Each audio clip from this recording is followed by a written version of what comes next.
Social media Patel Prahlad bhai watching. After subscribe, share, like, comment as you like.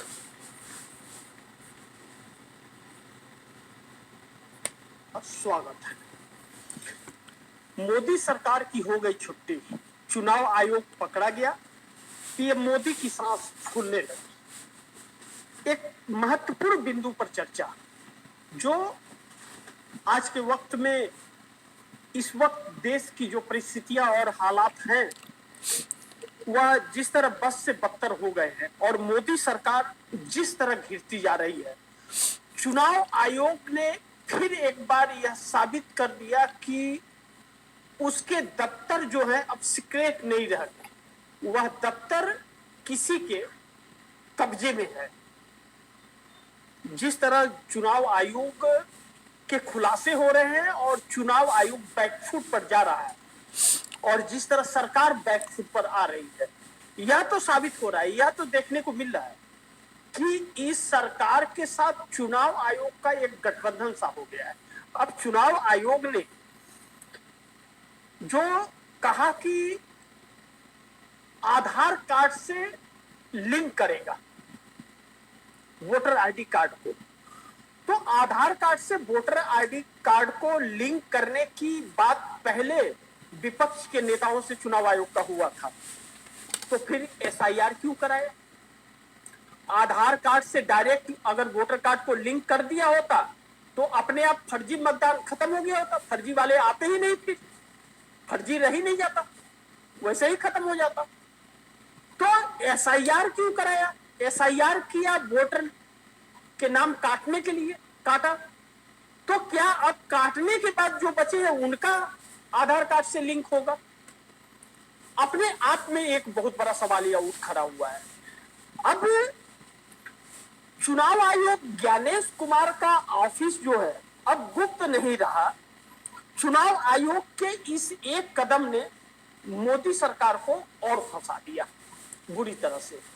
अब राहुल गांधी अभी तक hydrogen bomb फोड़ने की बात कर रहे थे कि जो अभी मैं खुलासे करने वाला हूं हाइड्रोजन बम है, अब तो उन्होंने नाम यूरेनियम बम का दे दिया। यानी कि राहुल गांधी के हाथ कुछ बहुत बड़ा सबूत लगा है और ऐसा राहुल गांधी साफ कह रहे हैं कि मैं जो इस बार सबूत पेश करने वाला हूं उससे ज्ञानेश कुमार, मुख्य चुनाव आयोग और सरकार दोनों चेहरा दिखाने के लायक नहीं बचेगी। इसका मतलब है कि राहुल गांधी के हाथ में बहुत बड़ा कुछ ऐसा सबूत लग गया है जो मोदी सरकार की रातों की नींद उड़ गई है और चुनाव आयोग की भी। अब एसआईटी के जरिए कर्नाटक सरकार ने जो एसआईटी गठित कर दी है और एसआईटी की टीम ने यह कहा कि अगर चुनाव आयोग ने हमें सहयोग नहीं किया जांच में तो हम सर्च वारंट के लिए भी अदालत में जा सकते हैं। चुनाव आयोग बड़ी बुरी तरह से फंस गया है। अब जिस आईपी एड्रेस का सीआईडी कर्नाटक की जो जांच कर रही थी वह मांग रही थी चुनाव आयोग से, अब उस आईपी एड्रेस को एसआईटी की टीम भी चुनाव आयोग से मांग रही है। यह चुनाव आयोग जो आधार कार्ड वाली बात कर रहा है कि ओटीपी आएगा आधार कार्ड नंबर पर, तो आधार कार्ड इतना महत्वपूर्ण है तो फिर एसआईआर में आधार कार्ड को क्यों नहीं शामिल कर रहा था? क्यों सुप्रीम कोर्ट को 2 महीने लग गए उस पर फैसला देने में? यह एक बहुत बड़ा सवाल। और दूसरी चीज कि अब उन साइबर कैफे फैक्ट्री जो चला रहे थे वोट चोरी का, उन लोगों में हड़कंप, लेकिन सरकार में क्यों हड़कंप मचा हुआ है? भाजपा में क्यों हड़कंप है? चुनाव आयोग में क्यों हड़कंप मचा हुआ है? इस आईपी एड्रेस जिस जगह से, जिस लोकेशन से, जिस नेटवर्क से किस आदमी ने किया है वो डिलीट और वोट ऐड, इसका जो आईपी एड्रेस यह चुनाव आयोग के पास है, क्योंकि वह जैसे ही कोई नाम काटेगा या नाम जोड़ेगा फॉर्म 6 या फॉर्म 7 वह आईपी एड्रेस आएगा, लोकेशन आएगा, हर चीज आएगा। तो जब आईपी एड्रेस देंगे तो वह सबके सब पूरे गिरोह एक दूसरे से जो जुड़े हैं सब के सब पकड़े जाएंगे और चुनाव आयोग इन्हीं चीजों से भाग रहा है। जब चुनाव आयोग भाग रहा है तो शक एसआईटी की और गहरा रही है। तो यह कर्नाटक सरकार की तरफ से जो बयान आया कि हम सर्च वारंट के लिए हमारी एसआईटी की टीम जा सकती है, कोर्ट भी जा सकती है और कोर्ट इसमें इजाजत जरूर देगा, क्योंकि चुनाव आयोग ही जाल में फंसा। चुनाव आयोग ने ही एफआईआर किया था जांच के लिए, तो वह दिखाने के लिए कहता, क्योंकि भाजपा को यह पता नहीं था कि उसकी सरकार नहीं आएगी कर्नाटक में, और दर्ज तो हो गया लेकिन उस पर सुनवाई नहीं हुई। चुनाव हो गया लेकिन सुनवाई नहीं हुई। और जब राहुल गांधी ने उस सीट का खुलासा किया है जिस सीट के लिए एफआईआर भी हुआ था, उस सीट पर जब खुलासा कर दिया कि 1,09,000 वोट एक विधानसभा सीट पर फर्जी पाए गए हैं और नाम जोड़े और काटे जो गए हैं, डिलीट किए गए हैं, वह जो किए गए हैं, उसके आईपी एड्रेस को ईडी ने जब 18 खत लिखे चुनाव आयोग को, 18 खत के बाद भी ईडी को सीआईडी को चुनाव आयोग ने नहीं दिए। सीआईडी को चुनाव आयोग ने 18 खत, यानी कि 18 महीने हर महीने एक खत लिखता रहा लेकिन नहीं दिया। तो अब मजबूरी में एसआईटी की गठित की गई है और एसआईटी के पास सीआईडी का कई गुना पावर होता है। अब वह एसआईटी की टीम जो सर्च करेगी, वह छापे मारेगी चुनाव आयोग पर और चुनाव आयोग के कंप्यूटर, लैपटॉप, यह सब जो जब्त करेगी, तो चुनाव आयोग में इस बात को लेकर के हरकत मचा हुआ है। चुनाव आयोग सरेंडर बोलता हुआ नजर आ रहा है कि हम अब इसके लिए व्यवस्था करेंगे कि अब आधार कार्ड के ओटीपी के बगैर क्या नाम है कि नहीं कोई कर पाएगा।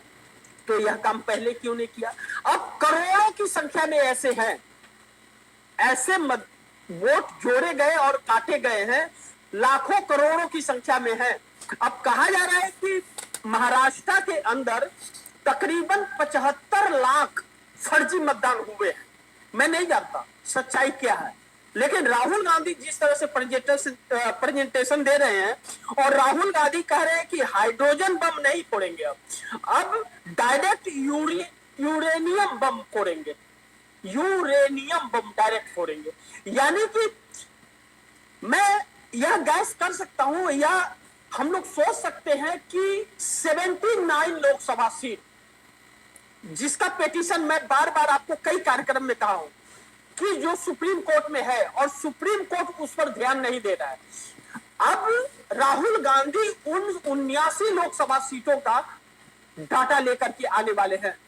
इस बीच जो एसआईटी की टीम मांग रही है आईपी एड्रेस चुनाव आयोग से, अगर आईपी एड्रेस चुनाव आयोग ने दे दिया तो यूरेनियम बम की जो बात हो रही है वह ऐसा ब्लास्ट होगा कि इस्तीफे की भरमार हो जाएगी, चाहे प्रधानमंत्री हो या गृह मंत्री हो या चुनाव आयोग हो।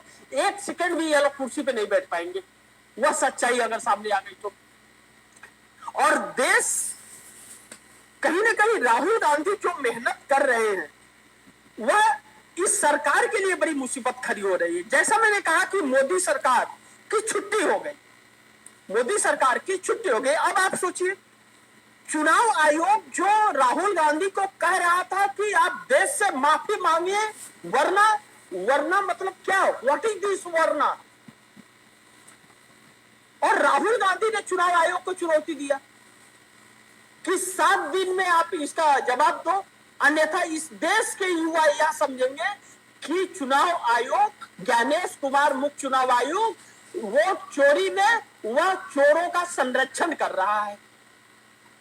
तो वह तो पूरे हो गए, बुधवार के दिन किया था, बुधवार के दिन पूरे हो गए। अब राहुल गांधी की जो सरकार कर्नाटक की, कर्नाटक सरकार की एसआईटी टीम जिस तरह से अग्रेसित हो रही है, उसके हाथ भी जो कुछ सबूत लगे हुए हैं, सीआईडी के हाथ लगे, और राहुल गांधी की टीम जो काम कर रही है, राहुल गांधी की टीम बहुत बड़े सर्च, और यह इस तरह की बात निकल रही है। सच्चाई में नहीं जाता, आगे जब राहुल गांधी प्रेजेंट करेंगे तो पता चलेगा, लेकिन यह बात निकल रही है बड़ी तेजी से कि वाराणसी जो नरेंद्र मोदी की सीट है, नरेंद्र मोदी की वाराणसी सीट में बड़ी भारी मात्रा में फर्जी मतदान किए गए हैं, भारी मात्रा में।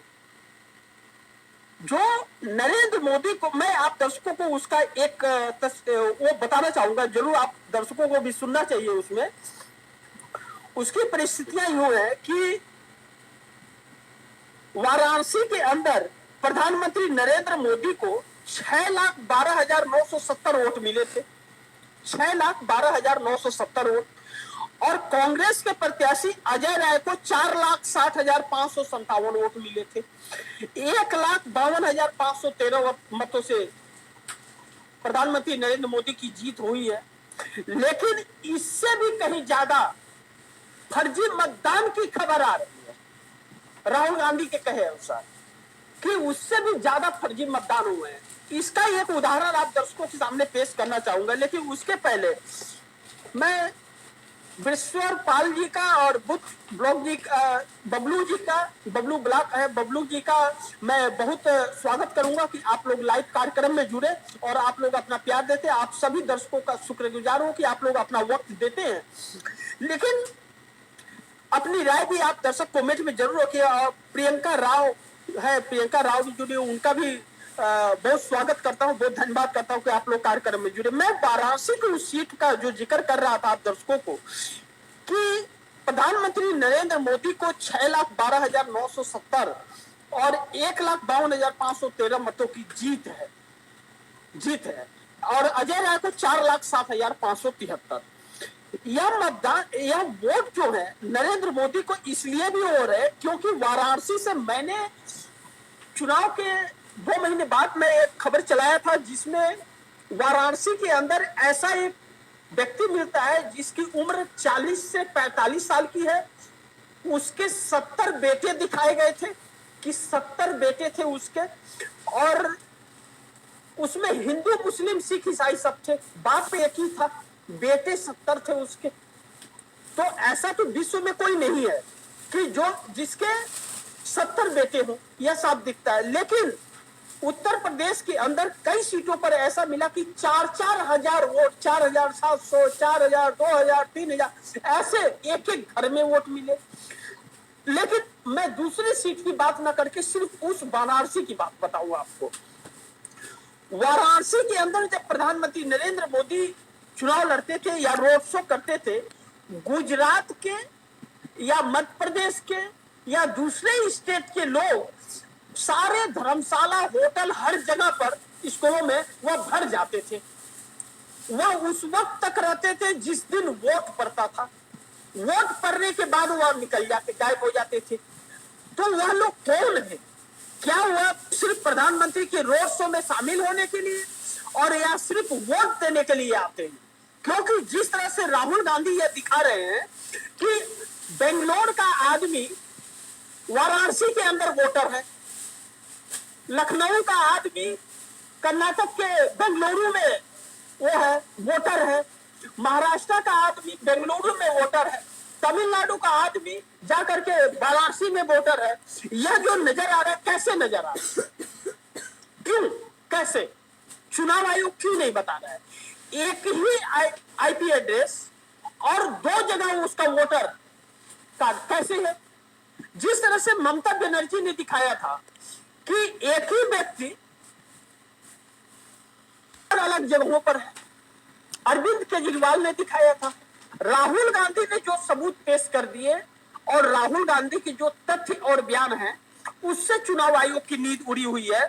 और जो एसआईटी गठित हुई है, उससे मोदी सरकार हिली हुई है। क्योंकि चुनाव आयोग के हाथ से हथकंडा निकल गया, चुनाव आयोग के बस में और चुनाव आयोग के हाथ में नहीं रहा कि उसको रोक लगवा सके कोर्ट में जाके। क्यों? कि चुनाव आयोग द्वारा ही एफआईआर दर्ज किया गया है। तो चुनाव आयोग यह सोचा था कि सरकार आ जाएगी भाजपा की तो कोई दिक्कत होगा ही नहीं, लेकिन भाजपा की सरकार नहीं आई। प्रधानमंत्री नरेंद्र मोदी कर्नाटक चुनाव के वक्त, मार्च का महीना था, उस वक्त वह गालियां गिना रहे थे। प्रियंका गांधी ने जवाब दिया था कि गालियों की अगर मैं लिस्ट बनाऊं तो बुक के बुक खत्म हो जाएंगे, लेकिन हम वह काम नहीं कर सकते। लेकिन प्रधानमंत्री कितनी गालियां दी हैं, सवाल तो उठते हैं। लेकिन यहां चुनाव आयोग बड़ी मुसीबत में अब फंसता हुआ नजर आ रहा है, क्योंकि जिस तरह से चंडीगढ़ हाईकोर्ट ने रिटर्निंग ऑफिसर को तलब किया है और रिटर्निंग ऑफिसर को तलब 32 वोट से भारतीय जनता पार्टी के प्रत्याशी को जीत दर्ज कराई थी उसने।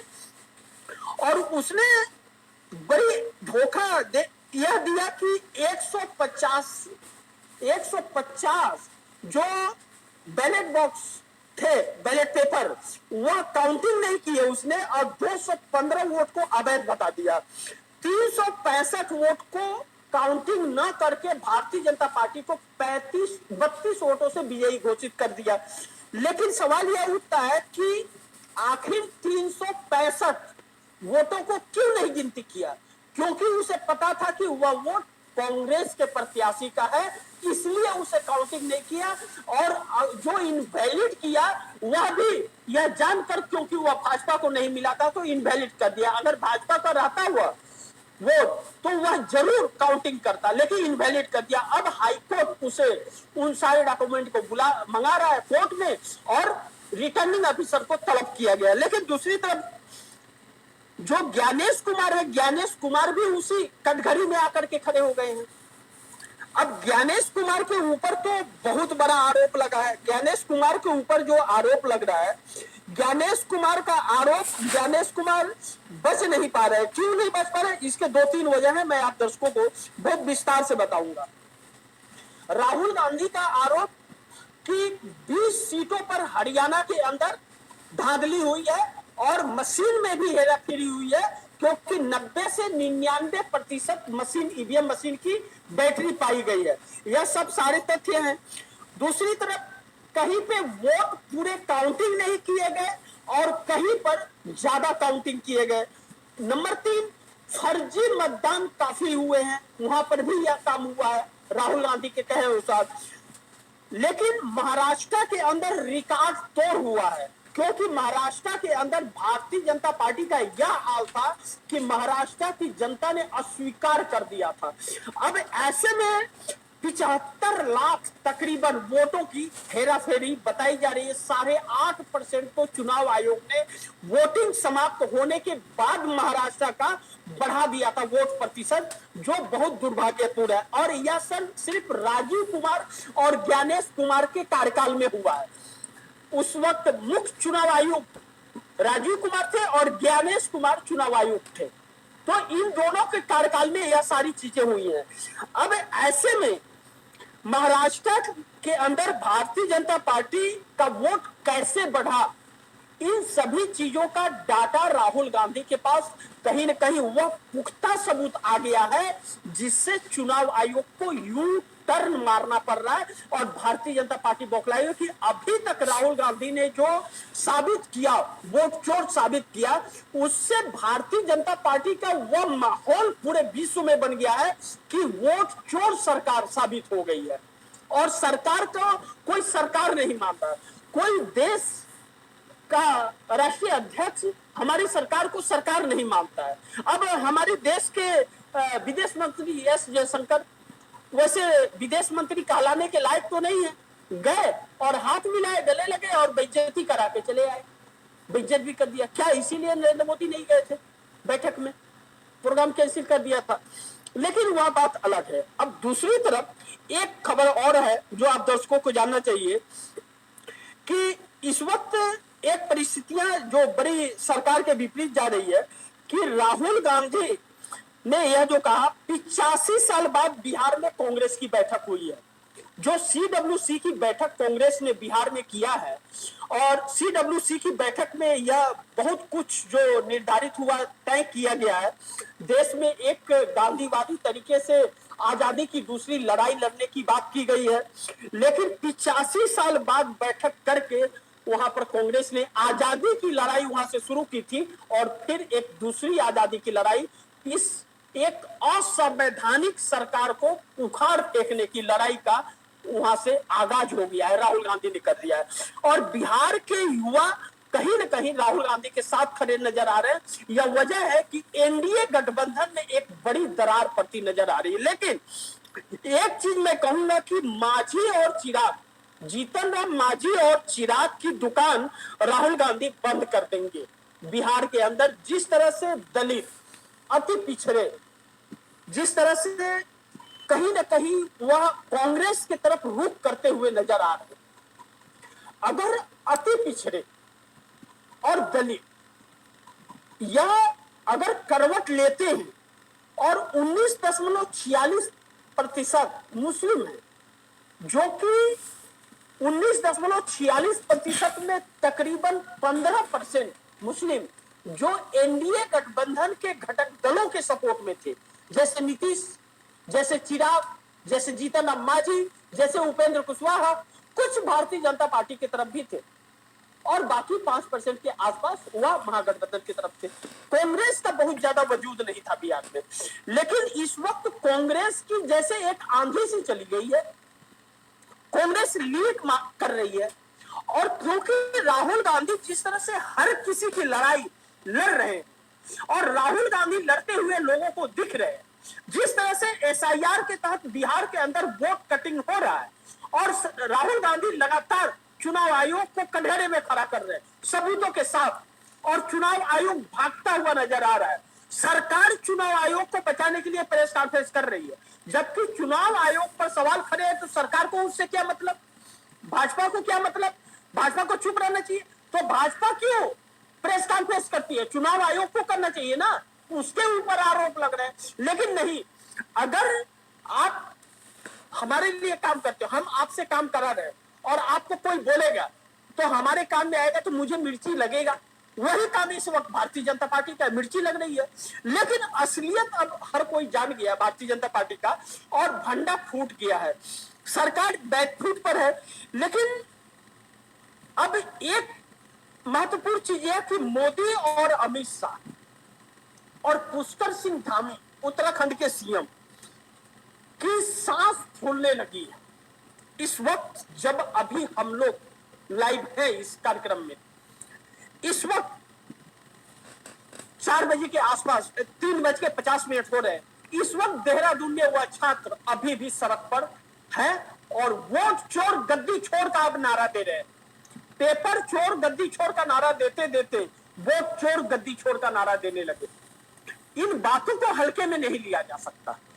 अगर नरेंद्र मोदी की सरकार इन सभी बातों को हल्के में ले रही है और इसे टालने का अगर प्रयास कर रही है तो वह सरकार के लिए शुभ संकेत नहीं है। जिस तरह लद्दाख में हुआ, जिस तरह लद्दाख में भारतीय जनता पार्टी के दफ्तर को फूंका गया, वह सही तो नहीं है, लेकिन उस आक्रोश को समझना पड़ेगा कि उस हद तक आक्रोश क्यों बढ़ गया, जो समझने के लिए सरकार तैयार नहीं है। सरकार इस तैयारी में है कि कैसे कैसे करके उन लोगों को रोका जाए, यह नहीं कि उसका समाधान निकाले, जी नहीं, कैसे फाउंडेशन लगा दिया जाए कि कोई धरना प्रदर्शन न कर सके। आप जितना रोकोगे उतना ही लोग और आक्रोशित होंगे। अब पेपर लीक के शिकार बच्चे जिस तरह से परेशान हो रहे हैं और जिस तरह से उनकी परेशानियां बढ़ रही, मायूसियां बढ़ रही है, बिहार के अंदर यह पेपर लीक का मामला लोगों को कमर तोड़ दिया है, मायूस कर दिया है, बच्चों को उनका भविष्य दांव पर लगा है। आज भी पिछड़े राज्यों में बिहार आता है और बिहार से सबसे ज्यादा पलायन इस देश में होता है दूसरे राज्यों में। बिहार में 20 साल से एनडीए गठबंधन की सरकार है, कोई भी कल कारखाना नहीं लगाया। 11 साल से नरेंद्र मोदी है, कोई भी कल कारखाना नहीं लगा। क्यों? सड़कें बनवाएंगे, ब्रिज बनवाएंगे, 7 दिनों में 15 ब्रिज गिर जाएंगे। गिर गए, बारिश के वक्त गिर गए थे, मैंने खबर भी चलाई थी। 7 दिनों में 15 ब्रिज। उसके पैसे कहां? नेताओं के पापा के घर से आते हैं या इस देश के गरीबों के खून पसीने के पैसे है? हुआ ऐसे कैसे कर सकती है सरकार? लेकिन सरकार ने की। इस वक्त जो नीतीश कुमार सरकार के अंदर घोटाले का आरोप इन नेताओं पर लगता है, जो भारतीय जनता पार्टी और जेडीयू के अंदर है, उस पर हर किसी ने चुप्पी साध ली है।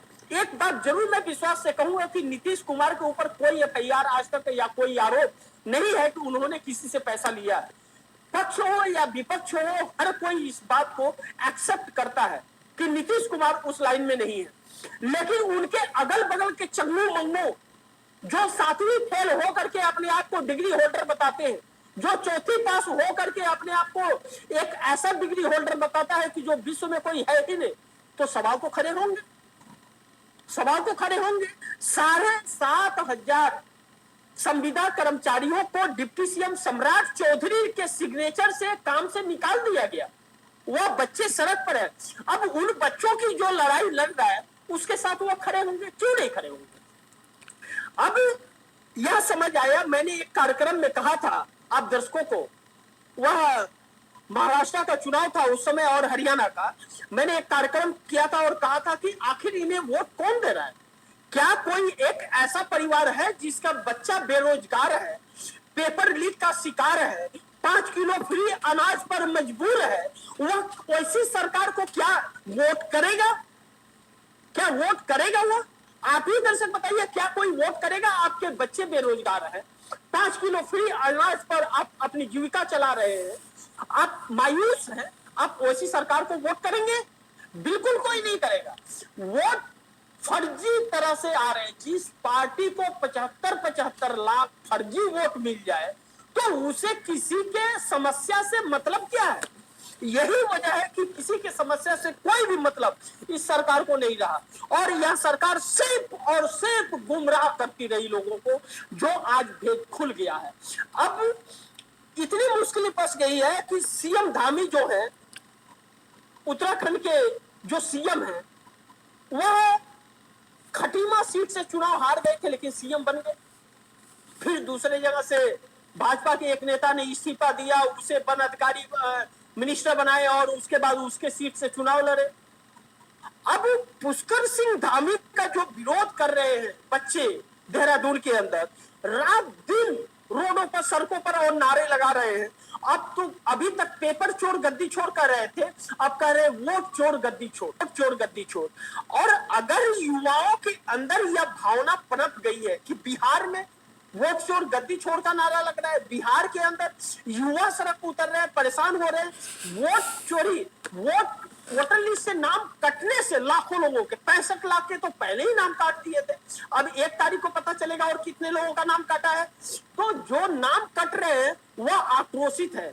इस देश का जो नागरिक है, अगर 65 लाख घुसपैठिए बिहार में है तो ऐसी नकारा सरकार किसी देश में हो नहीं सकती कि किसी के सरकार में एक राज्य के अंदर, एक स्टेट के अंदर 65 लाख लोग घुसपैठिए हो और उस सरकार को पता तक ना हो और वह एक व्यक्ति का नाम ना बता पाए। ऐसा कैसे हो सकता है? यानी कि इस देश की जनता को बेवकूफ समझती है यह सरकार। और अब जब सच्चाई सामने आ गई है तो सरकार की उल्टी गिनती शुरू हो गई है और चुनाव आयोग जो पकड़ा जाता है आईपी एड्रेस देते ही चुनाव आयोग की सारी पोल पट्टी खुल जाएगी। क्यों मैंने यह कहा आप दर्शकों को कि मुख्य चुनाव आयुक्त ज्ञानेश कुमार का ऑफिस अब गुप्त नहीं रहा। चुनाव आयोग के एक कदम से और भी बवाल मच गया। जो आधार कार्ड का नाम लेकर के कि ओटीपी जाएगा, इससे और भी बवाल फंस गया कि उस यही कार्य वो पहले क्यों नहीं किया, तो फिर एसआईआर क्यों कराया? वैसे ही शायद नाम छट जाते, जो फर्जी था वो अपने आप छट जाते। लेकिन उसने मोदी सरकार को और फंसा दिया और प्रधानमंत्री मोदी की सांस फूलने लगी है, इससे सांसें फूल गई है इन लोगों की। अब क्योंकि चोरी की असलियत इस देश के सामने जिस तौर पर आ रही है और जिस तरीके से आ रही है, मोदी सरकार के लिए बचने के लिए अब कोई रास्ता और उपाय नहीं मिल रहा है। इनकी अब उल्टी गिनती शुरू हो गई है और युवाओं ने जैसे अपने हाथ में कमान ले लिया है। और राहुल गांधी जिस तरह से अग्रसित है, कुछ बहुत बड़े सबूत लगे हुए हैं जो नरेंद्र मोदी और चुनाव आयोग को बहुत परेशान कर रहा है। और जैसे सांसें खुली है, एक पे एक बड़ी बैठकें दिल्ली में इस वक्त जारी है, चाहे वह लद्दाख को लेकर के हो, चाहे वह उत्तराखंड का देहरादून लेकर के हो, चाहे बिहार को लेकर के हो। और इनके नेता मुंह छिपाते और क्षेत्रपना करते हुए नजर इस वक्त आ रहे हैं, जो आने वाले वक्त में इन लोगों के लिए बड़ी दिक्कत होगी। और दूसरी चीज मैं यह कहूंगा आप दर्शकों को, जो मैंने मांझी और चिराग की बात की, तो सिर्फ जीतन राम मांझी और चिराग का ही बिहार में नहीं, उपेंद्र कुशवाहा और नीतीश कुमार के लिए भी अब बड़ी मुश्किलें पैदा होने वाली है।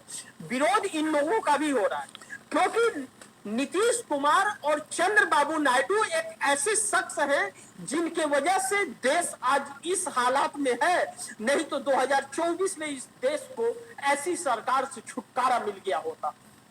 हाँ, यह बात सच है कि 79 सीटें फर्जीवाड़े से है, जिसका सुप्रीम कोर्ट में पिटीशन दर्ज है और सुप्रीम कोर्ट उस पर सुनवाई नहीं कर रहा है। आने वाला वक्त बताएगा कि सुप्रीम कोर्ट फैसला करता है या नहीं, लेकिन अब सुप्रीम कोर्ट को की भी निगाहें इस देश की समस्या और इस देश में हो रहे गतिविधियों पर है। इसीलिए chief justice of India BR. Gavai ने जनरल सॉलिसिटर तुषार मेहता, जो सरकार के सरकारी अधिवक्ता है, उनको चिताया था कि आपके पड़ोसी देशों में क्या हो रहा है, गौर से नजर बनाए रखिए, आप क्या चाहते हैं। तो यह संकेत बहुत बड़ा है। लेकिन लद्दाख हो या हम बिहार की बात कर ले, या हम देहरादून की बात कर ले, या हम आसाम की बात कर ले, या हम उत्तर प्रदेश की बात कर ले, हर जगह से शुभ संकेत तो इस सरकार के लिए बिल्कुल नहीं आ रहा है, और जो संकेत आ रहा है इस सरकार के लिए सही नहीं है। आने वाले वक्त के लिए सरकार हिली हुई है, सरकार की सांसें फूल रही हैं। जहां जहां डबल इंजन की सरकार है, हर जगह हालात बेहाल है। मोदी सरकार की हुई छुट्टी और चुनाव आयोग पकड़ा गया, प्रधानमंत्री मोदी की सांस फूलने लगी। लेकिन मैं आप दर्शकों को एक बार धन्यवाद करूंगा। विश्ववर पाल जी हैं और बबलू जी हैं, आप सभी प्रियंका राव जी हैं और अमित तिर्की हैं। अमित तिर्की जी का भी बहुत स्वागत करूंगा, और राम लखन यदुवंशी जी, आसिफ काजी जी और बच्चा जी सिंह और हरपाल सिंह जी और डॉक्टर द्विवेदी और गजेंद्र बहादुर सिंह जी, आप सभी का मैं बहुत बहुत धन्यवाद करूंगा कि आप लोग लाइव कार्यक्रम में जुड़े और अपना प्यार दिए। इसी के साथ आप दर्शकों से इजाजत चाहूंगा, 6:30 बजे फिर हाजिर होऊंगा। लेकिन आप दर्शकों से गुजारिश निवेदन है कि इस खबर को ज्यादा से ज्यादा लोगों को शेयर कीजिए, एक एक व्यक्ति तक पहुंचाइए खबर की, लोगों को सच्चाई का पता चले। और आपने अगर चैनल को सब्सक्राइब नहीं किया, सब्सक्राइब कर लीजिए, अपने दोस्तों को भी कहिएगा सब्सक्राइब करें। इसी के साथ दीजिए इजाजत। सारे